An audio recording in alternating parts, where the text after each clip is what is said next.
Hey everyone, Spider-Man 1991 here. I'm going to do my DC portions of the review. Alright? First off, JSA number 28, that's Justice Society of America. This was kind of a filler story. Alright, it was a two-part story arc from last issue.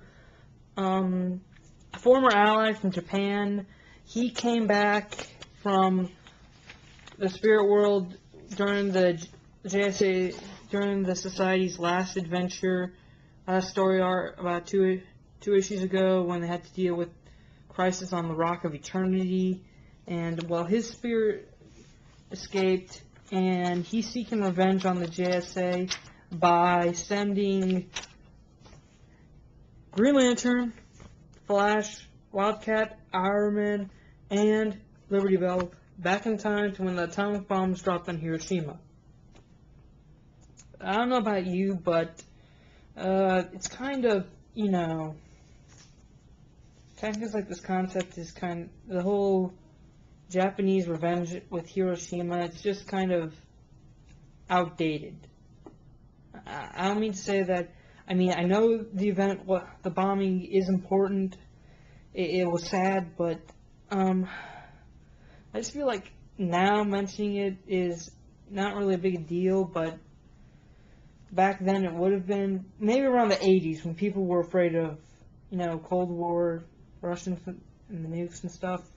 Maybe it would have been better then, but, well, this was just kind of this was just kind of a filler story, alright? A filler between Jeff Johns' departure to the new guys, between Jeffrey Orway. I think he's going to be doing this now, working on the book, but it's just kind of a filler.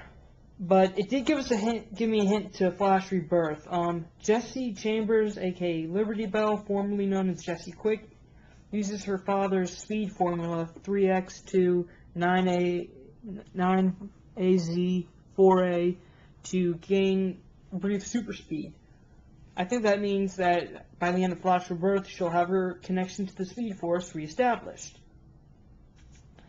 Well, I like the Society when Jeff Johns was running it, but, I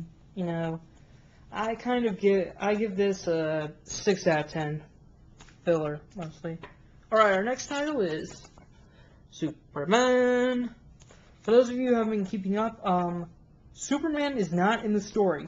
He hasn't been in this series for the past 3 issues. I just don't know why they can't give Mon-El his own series, and they could have not printed out a new Krypton series and just kept that story in the copies of Superman. It's just that, give Mon-El his own series. And also, Mon-El, he was in the Phantom Zone. He met Clark Kent when he was in his preteens, sent him to the Phantom Zone. He was stricken with lead poisoning, and 5 issues ago, Superman had to take Mon-El out because the zone was being destroyed.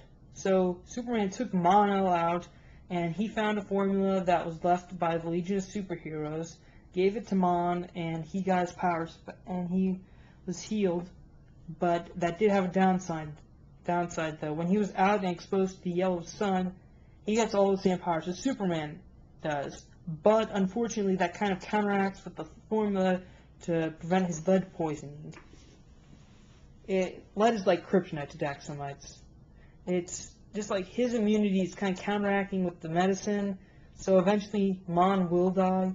So while Mon is in Metropolis filling in for Superman, he's going to try to see the world. And I recommend this book just because for the artist's interpretation of land monuments, such as here with the Cathedral of St. Basil. Yeah, most landmarks or paintings or whatever that Mon wants to see, I would recommend it if you want to check that out. See how good this guy is as an artist. Wait, who's this guy? Renato Guedes is as an artist. I would recommend that. for the art.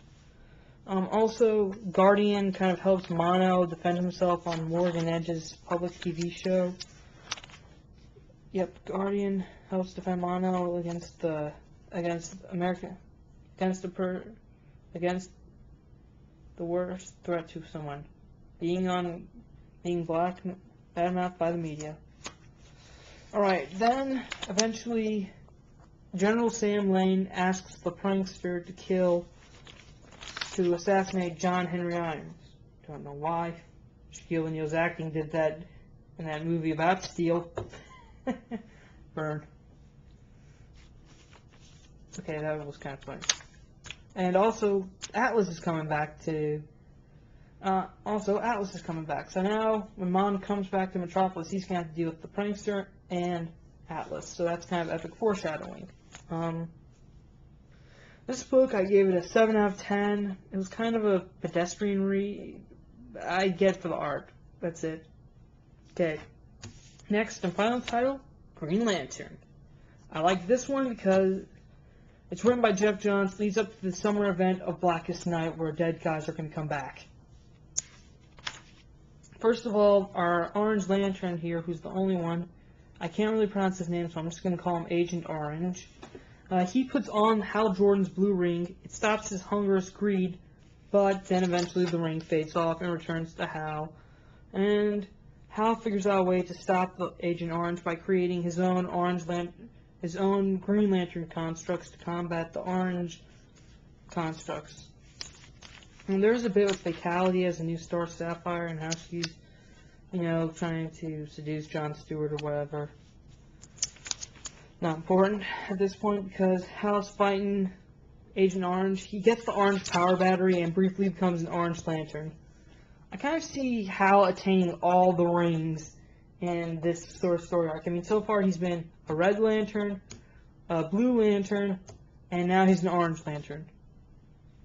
Who knows, maybe he'll get Sinestro's ring and become, and who knows, maybe he'll eventually become like a White Lantern or something. That's what people have been talking about.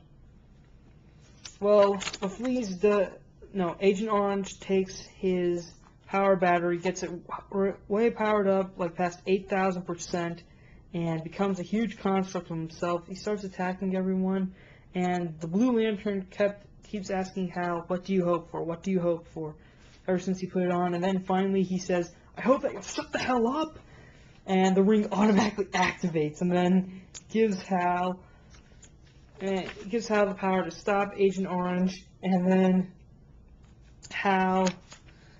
then pretty much the ring depowers Agent Orange, and then when it runs out of power, it goes and tries to find a more suitable